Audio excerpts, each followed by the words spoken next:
Cool. This discussion is about the future of runtime monitoring. A few provisos. One, I'm not a runtime expert. It's actually Tayfun here, who's from Nethermind, working with us with Forta. And then we have real experts on the panel. We have Sultan, working at CyVers, and Caner, yeah. I said it was wrong in the hallway, so I wanted to make sure I was doing it right. Okay. From Forta Network. I think we're going to take the discussion through some of the more modern techniques that are available to runtime monitoring, and I also want to take it into directions about how do you do active responses to threats that you identify, and so on. I know that this is still being worked on a lot, and there's a lot of design space here. So to start off with, I'm going to hand the mic over, and if you can give yourselves a quick introduction with more detail than I've provided, and maybe go into what you think some of the biggest challenges are in the space of runtime monitoring, specifically from your own perspective in the ecosystem, and also what you see others struggling with, and other solutions that you think are interesting. So. Perfect, thank you. So my name's Sultaan Qazi, or I go by Salty because in Canada no one can actually pronounce my name properly. I run all the partnerships and pretty much anything client-facing for CyVers. We're a real-time monitoring and threat detection platform for Web3 security. In terms of, I think going back to what you were saying, I think that one of the biggest issues that we're seeing is kind of, for lack of a better term, is tunnel vision. So we were actually, Caner and I were on a panel yesterday together, and one of our other panelists said that security needs to be respected, and in Web3 that's not the case right now. And I think that it's pretty clear, because if you look at the current landscape, there's very few organizations that are using real-time monitoring to begin with. A lot of times, unfortunately, and I've talked to, we partner with tons and tons of different auditors. A lot of them will say this looks bad when they get exploited, but we gave them 3 recommendations. They fixed absolutely none of them because it was either expensive or it pushed back the launch date.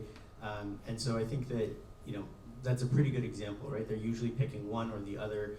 And the reality is that security shouldn't be an afterthought. It should be almost designed by security. So I think that the biggest issue I see is fragmentation, where people are having to choose between, an audit or real time or, about bug bounty, whatever it may be. And, in their defense, I understand that, market conditions are pretty tough and these things aren't cheap. So I do empathize with that, but then you look at circumstances like, the one example that I always point to is the Euler attack, right? When $200 million lost, they had no runtime monitoring, and using a system like ours, we wouldn't have been able to mitigate everything, but they would have lost 7.9 million instead of 200, right? So that's still a big loss, but obviously when you look at the scale of what it ended up being, it's very, very different. So I think that, even again on the other panel, there's some focus on, what's the future of security and all these things, and I kind of always go back to say we haven't solved the problems of yesterday, let alone the problems of tomorrow. So to me, that's kind of where I think we should start. Hi everyone, my name is Caner. I'm a part of OpenZeppelin, but I mainly work on Forta. I developed the Forta network. I mainly work on the node network that run the detection bots. We're doing community-based threat detection. So it's a permissionless network, which anyone can write a security bot and deploy there and produce alerts and labels and findings, and somehow consume these alerts as well. This, you have building blocks. There's an SDK that allows you to build a bot right away and to deploy it as well. We have an app. A DApp actually assists you with that, and there are also already deployed bots which you can consume the alerts of. So you can write bots that feed other bots with the alerts, and these are also fed with other data sources, and they try to create a variety of insights about the things that are going on chain. So right now we have a lot of bots that are written and maintained by different community members. Some of them are Tayfun and also Vasilis, he's over there. And they are currently developing some of these bots right now in Forta. So one of our challenges there is, I think, mainly how, so you can produce this threat intel for anyone to use. It has complex insights about what's happening.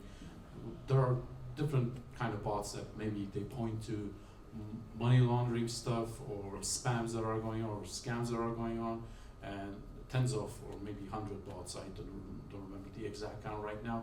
So, but the final goal is doing something with this. And right now we have this notification flow feature that allows you to call a webhook and or maybe consume from the API and do something with that.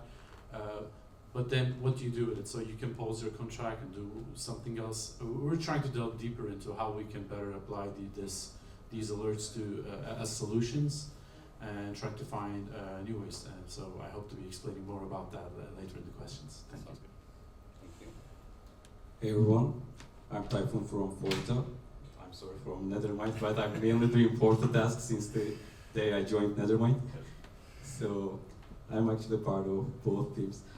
I mean, what we do is actually developing the detection bots, but when I first started, we started with protocol-based detection bots. It wasn't like always like the attack types, and sometimes they would be more like information-related alerts. But recently, we continue mainly with the general type of attack bots that can catch everything. I mean, any general attack going on the network. So it's really an exciting field to be in actually.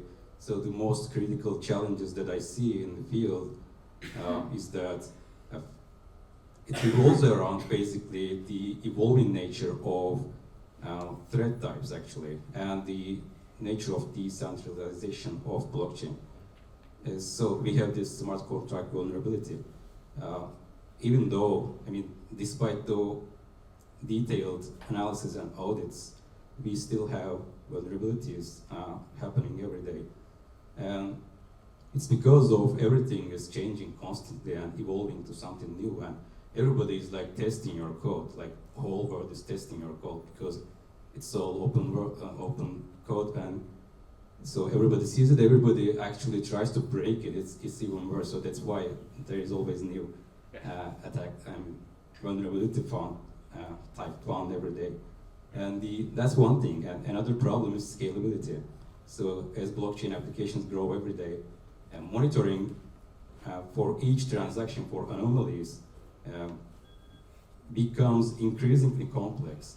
And it's not just due to the number of users in the system, but it's also number of deployed contracts every minute. So we cannot generalize the attacks because there are many different contracts and there are many different attack types. We cannot define them into a certain context. And lastly, the decentralized nature of blockchain makes things even a little bit harder, because maybe we can talk about it later, but what I mean by that is it's hard to respond in exactly in that moment because we need consensus to give some response.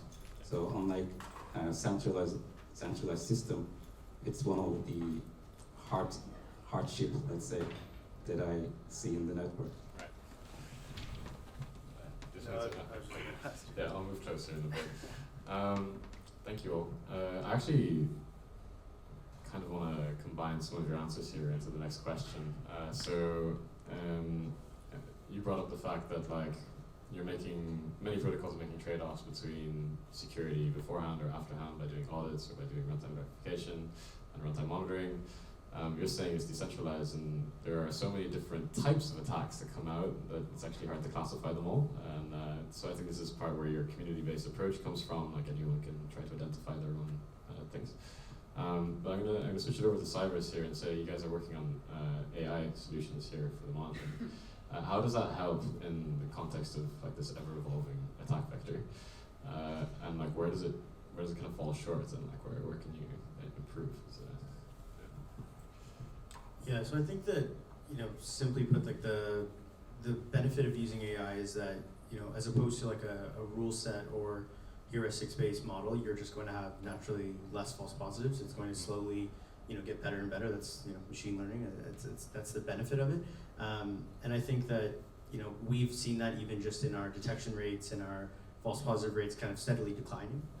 So even I've only been at the organization for about 8 months, and since then to now, like the detection rates just continually improve.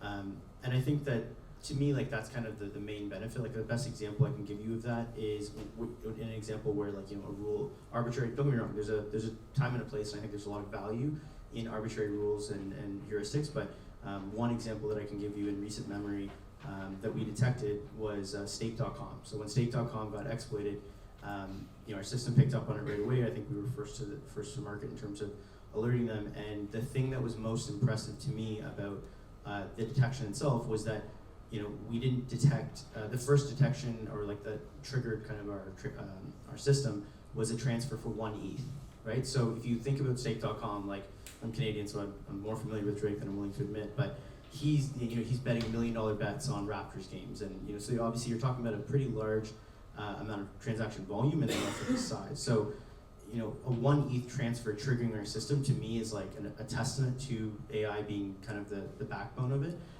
And so in an example like that, if you're able to, detection is always one piece of the puzzle. The other side is kind of the response side. And so they didn't have, a system in place for detection nor response. But in a case like that, I think that's where you're really going to see the benefits of AI kind of shine through.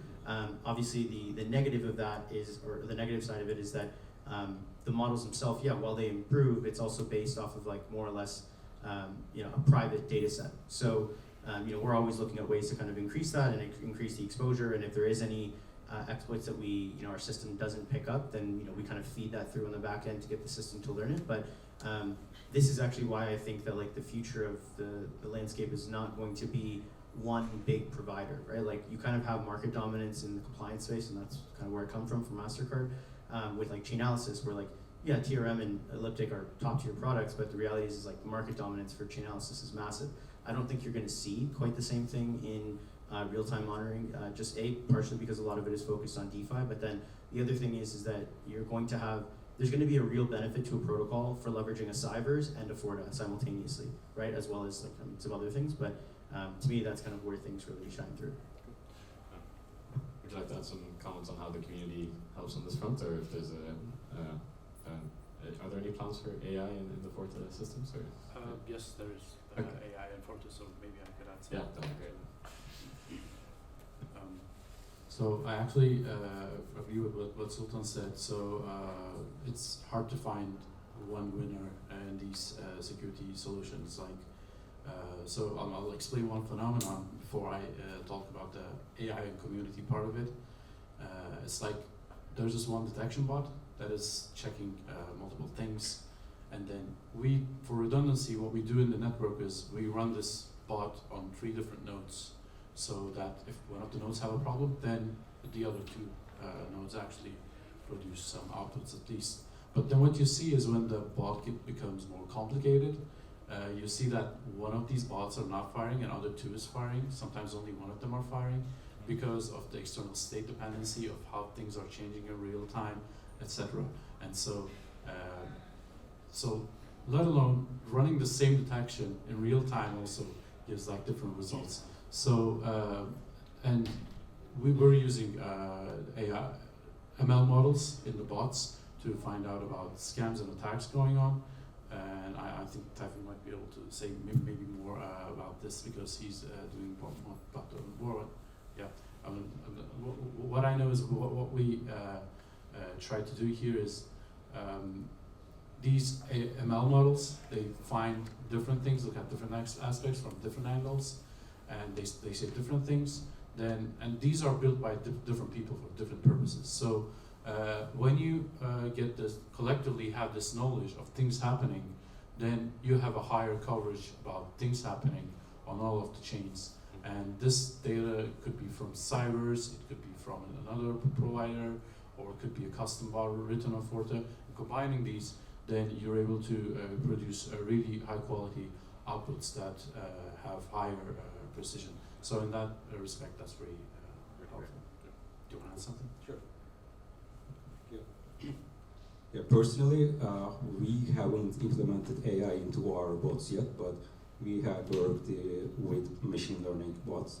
So I want to add something onto that. So machine learning, the beautiful thing about it is that it can learn and it can be trained. So it can use the past data to analyze the vast amount of data and figure out what's wrong. I mean, try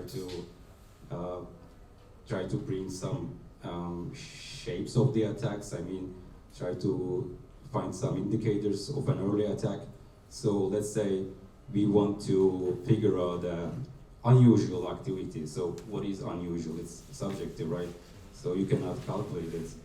But with the machine learning bot, when you train it, it goes to that protocol and do its analysis to figure out what's unusual for that protocol, and then it turns to something measurable.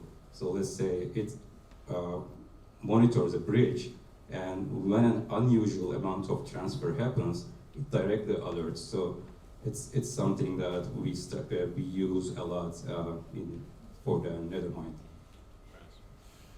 Yeah. Thank you. Do we have 5 minutes left, or is it Sorry? 5 or 10 minutes left? 10 minutes. 10 minutes left. Okay, cool. Let's get into some more spicy questions. I think because we want to make things a bit more exciting for everybody. I'll also need some education on this front, but there are a series of runtime monitoring solutions that are looking at analyzing the mempool and then making sure that a transaction which seems suspicious is either front run or blocked or something, right? You can either do it through a searcher, try to execute the transaction and take the money yourself to then refund whoever exploited it, or you could pause the protocol, right? Now, am I right that pausing a protocol leads to some dicey regulatory issues, right? Depending on who, what, and where. Can you explain some of the difficulties around here and whether or not that's something that you can do in a centralized system or by a decentralized system, or if that makes a difference to your ability to pause a protocol? So, you want to take it?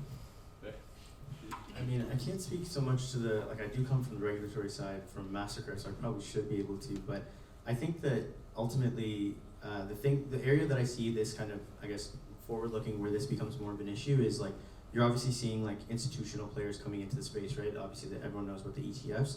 I think that in short order there will be, following the ETFs, there will be liquid staking or staking of some sort that will be offered by those same entities. Now, the tricky part about that is that when you look at, let's say, a Fidelity or a BlackRock that wants to come in and now offer that to their institutional clients, right? There's a couple of things at play. Number one is that their risk tolerance is going to be sub-zero, essentially, right? So in an environment like that where it's supposed to be, primarily decentralized, pausing the contract, even if you go and you pause the contract, it's also not a false positive, and you save the funds and everything. The reality is that if you think of the transaction volume and the types of clientele that they'll be working with, the continuity is arguably just as important as the security, right? So I think that you're going to see an evolution a little bit in terms of, as with everything in Web3, there's going to be a trade-off, right? Where there are offerings in market, we even looked at this as well, where you're able to kind of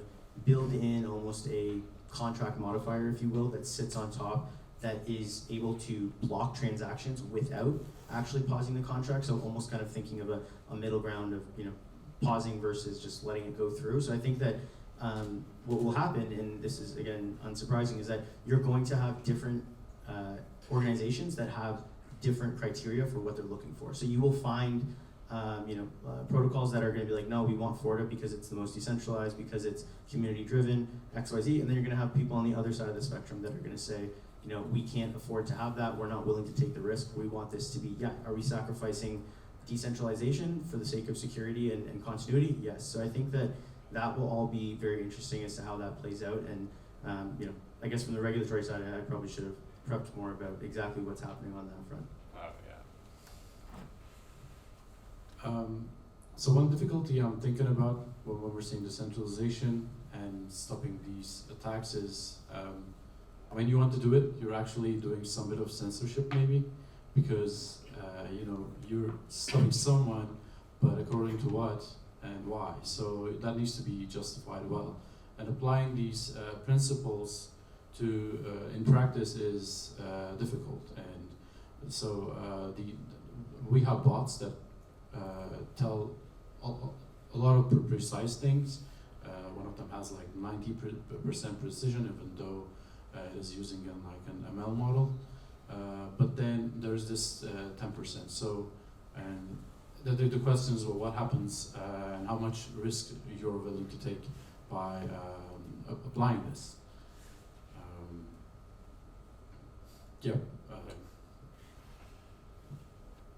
Yeah. When it comes to precision, I mean, this is up to teams and the attacks actually. I mean, some teams can tolerate to, not have these FPs or having these FPs frequently. So it should be a decision that comes with a consensus. But let's say we all love decentralization, but we don't like losing our funds. So it's also, it's tricky because there's no certain answer to this question. So, but what I'm gonna say is, if we are sure that, highly sure that it's a real attack, then there is no problem with locking the protocol. But you are asking, what if it's not with just right? What if it's, not on, it's wrong.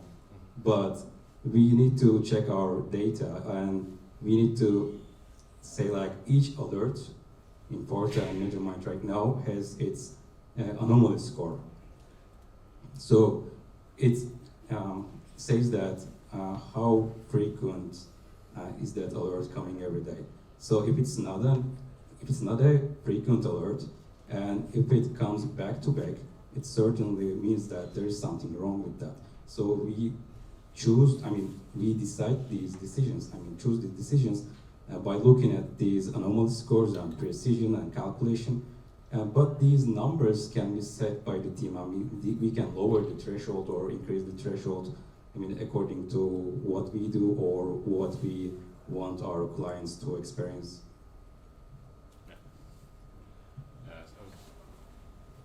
I would strongly agree with this. I'm not sure if a panelist is allowed to make an opinion here, but one of the things I'd be concerned with is whether or not you'd be held responsible for the protocol if you're the one who's capable of saying or dictating which transactions enter and which ones don't. And I think that'll be one of the really sticky areas for the next few years in runtime monitoring. But it is true that there's this incredibly difficult trade-off that you're constantly making about whether or not your actions are censoring or they're actually meant good for the protocol. And a whole philosophical area where you say, yes, there's security that we expect, but in some sense the blockchain is now law, I say, quote unquote. And if an action is taken in that set, then is that not correct behavior according to the design? And we all know that humans make mistakes, so that's not the idea. But it's a strong point.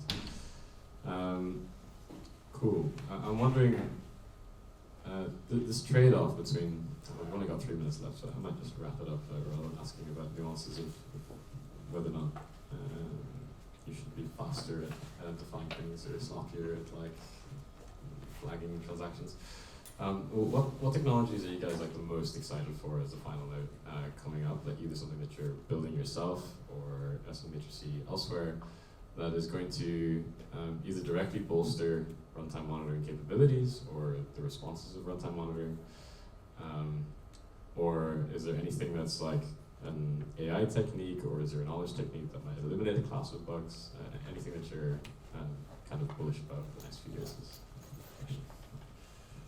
Yeah, so for me, I think the first thing that comes to mind is we have an update coming in about 2 weeks that will include something called reputational profiling. And so, in many cases, security and compliance tend to blend their borders a little bit. And so one thing that we've noticed, and I'm sure everyone in the industry has seen this, but a lot of times in years previous, after an exploit, the criminal would go and kind of throw those funds through a couple mixers and then essentially plant it or park it in some sort of unhosted wallet and kind of hope that people forget, and people don't forget. So essentially what we're seeing as a much more common obfuscation technique now is that they'll actually take those funds, still throw through mixers, but then they'll start to do multiple cross-chain swaps, like over and over and over.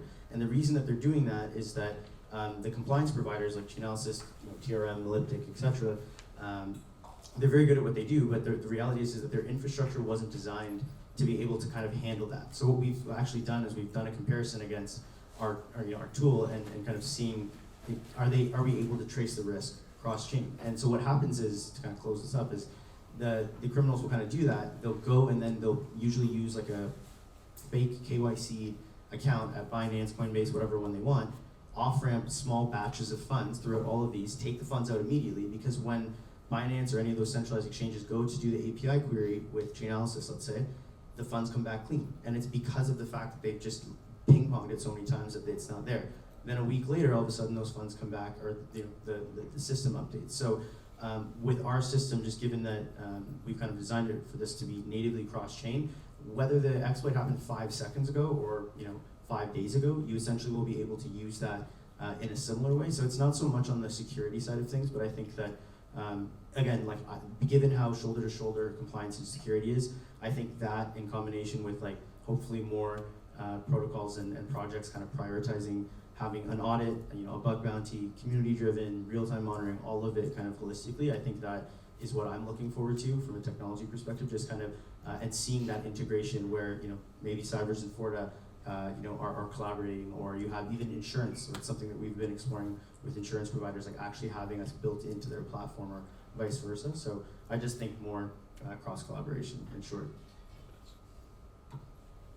I kind of agree with these points, and this one thing I want to mention is something we discussed actually with Sultan yesterday in the morning. We were having some conversations, and so if you want any runtime solutions right now, it's like what you can do is, if you want to block malicious transactions, what you can do is you can choose your actors, and the way to choose your actors is, well, you do KYC on them. But we don't want to do KYC on the people to let them be able to interact with all of these DeFi protocols, contracts. That would be ridiculous. And on the other side, and on the other edge, what we see is like, if you don't do anything, then you maybe accept the Sybil attacks or any kind of attack to happen to you. So you have like 0 and 1 when you consider it like that. And whereas the solution that anyone can offer right now is somewhere in the middle. Like it's a gray area. Threat detection is like a really great thing because when you're detecting an attack, you can only say you have a level of confidence of something is happening, but you can't always exactly say something is happening. So similarly, how you want to apply to this on chain should maybe have a reflection of this idea, this property. So nowadays we're thinking of something similar to that contract modifier change, but that is fed with a threat oracle that is on chain. So these alerts that are produced from Forta network are actually producing ideas about what kind of addresses these are. And so if you push this information on chain with some numbers that represent this gray area and change the contract to refuse these transactions, then maybe you can specify what level of confidence you want to have on all of these alerts and reject the transactions based on that. And this risk score is dynamic because it's produced in real time. So that's the solution we're kind of investigating nowadays and looking forward to delivering. Yeah, so I'm mostly excited about actually 2 things. First is blockchain interoperability, because every day more blockchains interact with each other, and this will bring the need to secure the transactions, cross transactions actually. So runtime monitoring will be more important every day.